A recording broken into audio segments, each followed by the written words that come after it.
Dans l'univers footballistique, chaque ballon touché est une promesse d'espoir et chaque but marqué est une célébration de rêve. Mesdames et messieurs, fidèles téléspectateurs de Megasola TV, vous êtes toujours dans votre émission Découverte. Cette affirmation transcrit vraiment le domaine dans lequel évolue notre invité du jour. Alors, recevez sur ce plateau M. Mohamed Sadi Gaba, communément appelé M. Makelele. Bonsoir. Bonsoir Sorel, bonsoir à tous. D'accord, nous l'avons dit, vous êtes toujours dans votre émission Découverte. Alors aujourd'hui, notre invité, c'est un grand frère, un papa, un oncle, bien sûr. Monsieur, est-ce que vous vous sentez à l'aise aujourd'hui dans la maison mère? Très bien à l'aise, ça va, alhamdoulilah. Alors s'il faut décrire votre joie par un mot, lequel sera? Reconnaissance oblige de dire merci, merci pour l'invitation et merci pour toute cette considération. D'accord, notre invité, il est le chargé de compétition de la Ligue régionale de football de Kindia, n'est-ce pas? Affirmatif. Alors, monsieur Mohamed Sadi Gaba, présentez-vous avec vos propres mots. Bien, l'honneur me revient de me présenter. Je suis Mohamed Sadiga, chargé des compétitions de la Ligue régionale de football de Kindia et président de la structure N'attendons pas le président. D'accord. Alors, s'il faut vous faire connaître plus profondément, que direz-vous de votre début jusqu'à maintenant, la chargée de compétition de la Ligue régionale de football de Kindia? Comment tout a commencé? Ben, comme on aime le dire, aucun début n'est facile. Effectivement. J'ai été enfant, jeune, aujourd'hui adulte. Donc quand on a été enfant dans une localité où le sport roi est développé, qu'on appelle le football, forcément on a touché le ballon. D'accord. Donc c'est pour vous dire que je suis un ancien footballeur de cette localité, qui a bourlingué sur beaucoup de terrains. Et après le football, je me suis dit, qu'est-ce qu'il faut faire pour cette jeunesse sportive? D'où j'ai commencé à m'intéresser à l'organisation des compétitions footballistiques, des tournois. 1, 2, 3, 4, 5, 6, 7, jusqu'à 8 éditions de grands tournois. D'accord. Au début, c'était pas facile, mais aujourd'hui, ce tournoi est à dimension nationale. Parce que quand le tournoi se joue, il y a des clubs qui quittent un peu partout. À Conakry, dans les préfectures environnantes, pour venir participer et monnayer leur talent. D'accord. Et voilà, la structure N'attendons pas le président a été née dans cette optique promouvoir le football à la base. D'accord. Et de là, je me suis encore dit, il ne faudrait pas que je me limite seulement à organiser des tournois pour la localité. Qu'est-ce qu'il faut faire pour le football de la préfecture? D'où je me suis porté candidat au district préfectoral de football de Koya. C'est vrai, ça n'a pas marché, les résultats ont été tels qu'ils ont été. Mais après, je me suis encore revigoré de courage. Je me suis dit, il faut aller au-delà de Koya.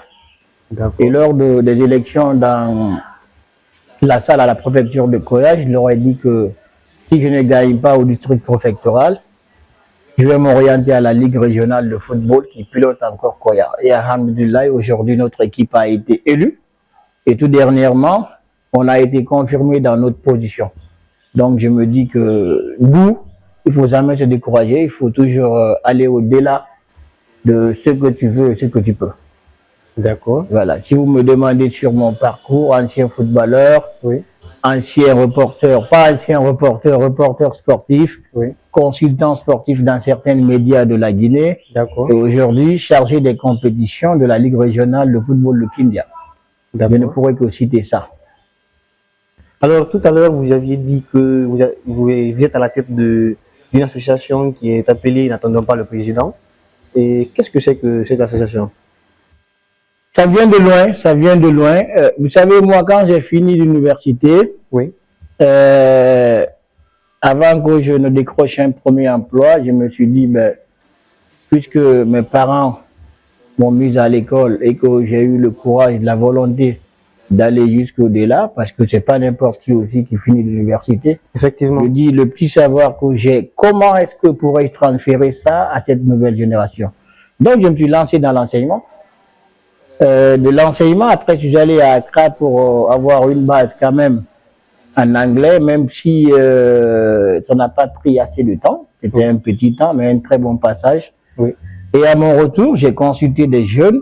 Oui. Je leur ai dit, on est tous là, on est des jeunes dynamiques. Beaucoup ont été footballeurs, vous êtes là, vous évoluez encore dans le football. Oui. Mais maintenant, qu'est-ce qu'il faut faire? Bon, ça n'a pas été facile parce que beaucoup de jeunes ne m'ont pas encouragé. Moi, je suis allé dans un calcul de plus de 30 personnes. Sur les 30 personnes, seulement 3 personnes m'ont soutenu. Et ces 3 personnes, lorsque j'ai organisé la première édition, ces 3 personnes n'étaient pas disponibles physiquement sur le terrain, mais moralement, on échangeait. D'accord. Et bien voilà, ça a été une réussite. Oui. Ça a été une réussite totale. Oui. Et après la structure n'attendant pas le président, je me suis dit, ben, jeune, actif, disponible, qu'est-ce que tu peux faire?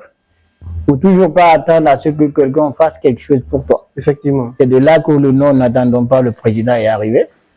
Donc, c'était ma façon pour moi d'apporter ma pierre au développement de la couche juvénile qui était le sport. D'accord. Voilà, si vous me demandez comment est-ce que le nom n'attendant pas le président est arrivé, c'est partie de cette réflexion. Parce que chaque être humain calculateur est porteur de messages. Et ce message pourrait être aussi important pour le développement soit de ton secteur, de ton quartier, de ta commune et pourquoi pas du pays. D'accord. Et voilà, aujourd'hui, alhamdoulilah, cette structure est très connue. On est en train de tirer nos épingles du jeu, même si on aspire encore à faire plus, mais ça va. D'accord. Alors, vous avez dit que vous avez été ancien footballeur, parce que actuellement vous n'êtes plus en fonction. Et après un souvenir qui n'a pas vraiment, je dirais, sa place dans le cadre footballistique, c'est-à-dire vous avez commencé à jouer, vous n'avez pas eu un avenir aussi radieux là-dedans, je pense. Et qu'est-ce qui vous motive aujourd'hui à rester dans l'administration, à toujours continuer dans le cadre footballistique? Bon, dire qu'il n'y a pas eu d'avenir radieux, je ne dirais pas ça, parce que là où je suis, c'est le football qui m'a propulsé là-bas. Hein. D'accord. J'ai été footballeur, très sage. Beaucoup diront qu'il était talentueux, un véritable artificier, un très bon tireur de coups francs. Beaucoup le disent. Oui. C'est vrai, même si aujourd'hui on est pris par le poids et l'âge aussi, on pense qu'on peut laisser la place aux jeunes. Et en leur laissant la place, ce n'est pas se retirer, se mettre en retrait.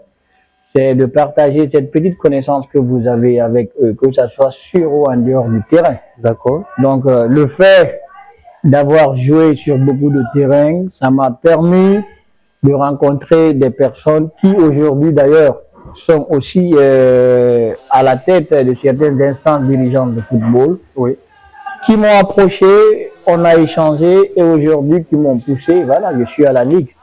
D'accord. Donc moi je pense que c'est le travail sérieux qu'on a abattu. Oui. Et vous savez, avant quand on jouait aussi au football et qu'on étudiait, c'était pas aussi facile d'appartenir à un club pour jouer le championnat parce qu'il y avait l'école, il y avait l'université. Oui. Donc, les heures d'entraînement ne te permettaient pas facilement d'aller t'entraîner avec des clubs d'élite. D'accord. Mais aujourd'hui, je dis Dieu merci parce que tout n'a pas été rose. C'est vrai qu'on a raccroché les crampons, mais on est encore avec les porteurs de crampons. D'accord. Voilà.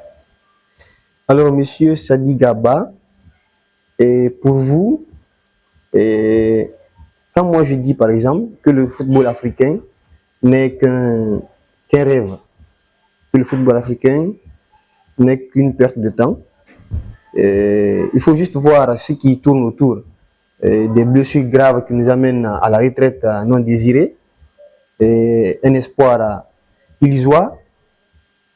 Quel mot placez-vous pour contredire cette idée? Bon, toute chose est un rêve, hein. Faut rêver. Oui. Comme on le dit, c'est l'enfant qui devient le père de l'adulte. D'accord. À bas âge, on apprend beaucoup de choses, tu vois. Oui. Et le football ne se résume pas seulement sur les blessures. Hein. Il y a des gens qui ont joué toute leur carrière qui n'ont jamais eu de blessure grave. Il y a des joueurs aujourd'hui qui évoluent, qui ont su quand même profiter de ce football. Oui.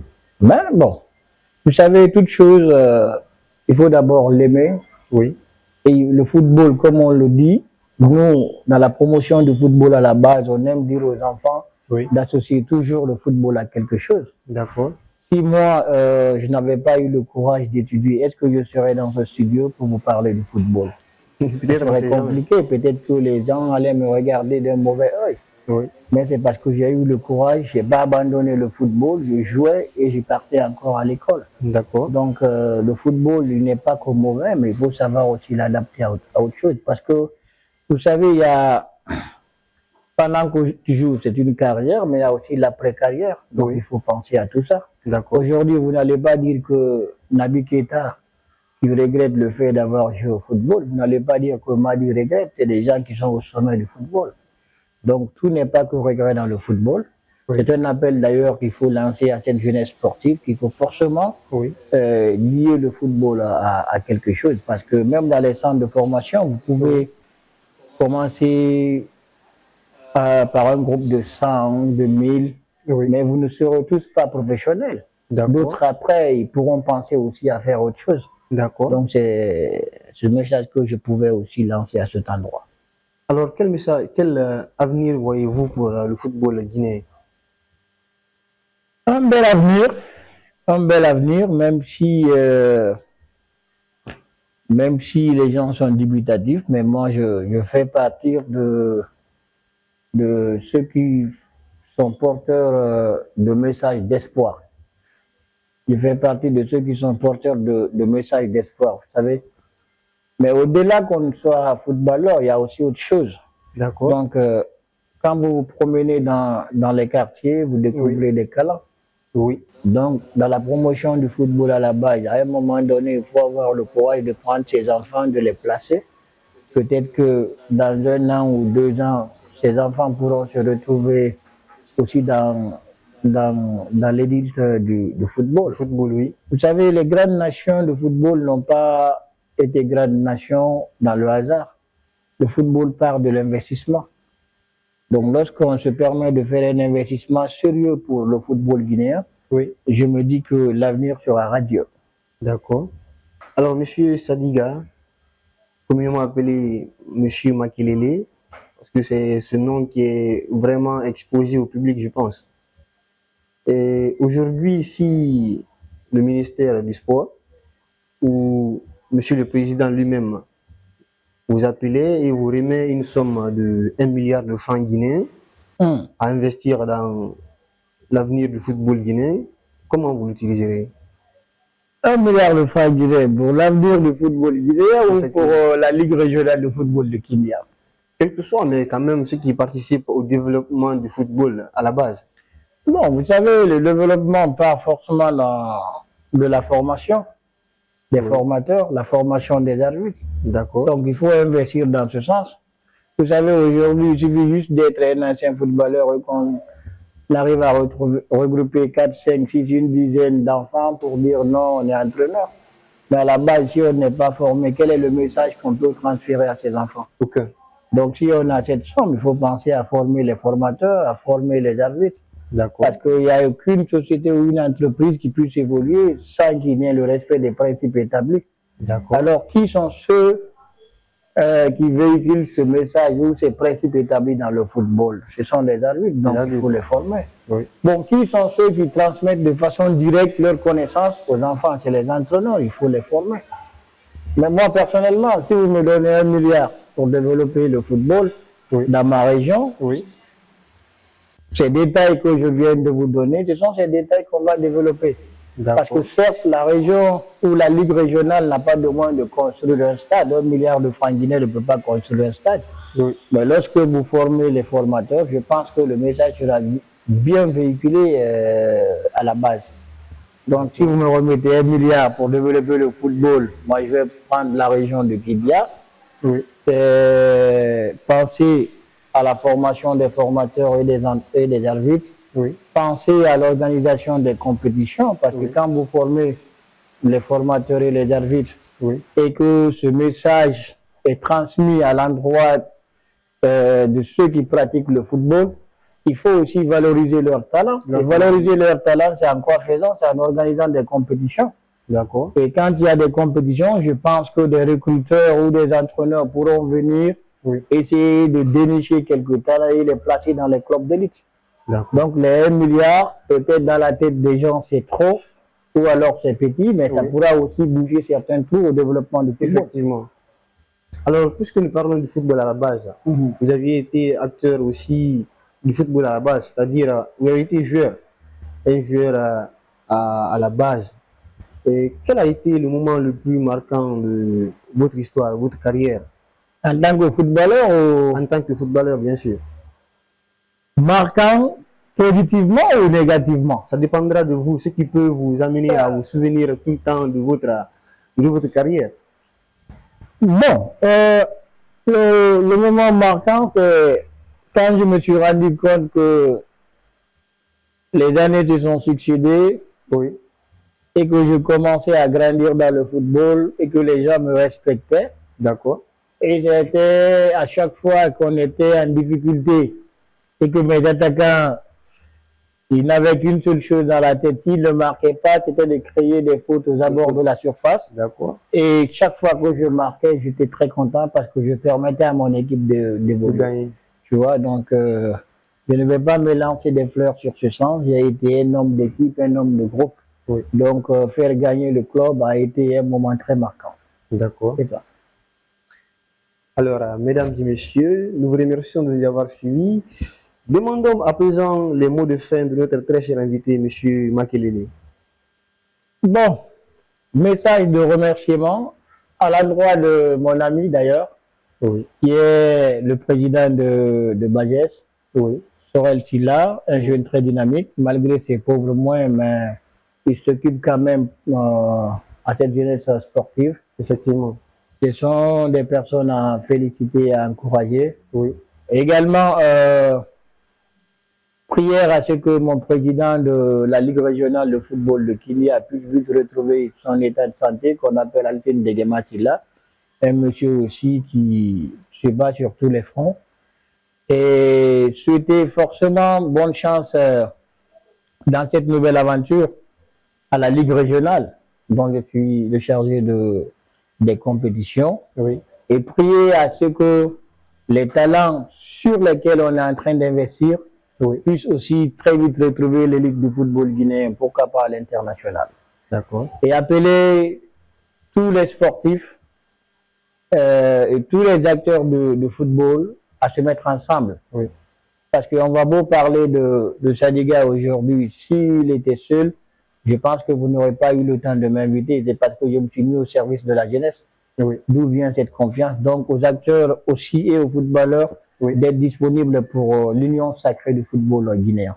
D'accord. Voilà. Alors mesdames et messieurs, c'est la fin de cet échange fructueux avec notre très cher invité.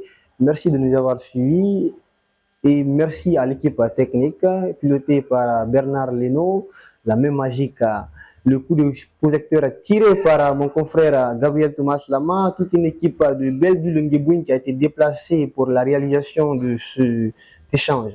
Nous vous remercions humblement.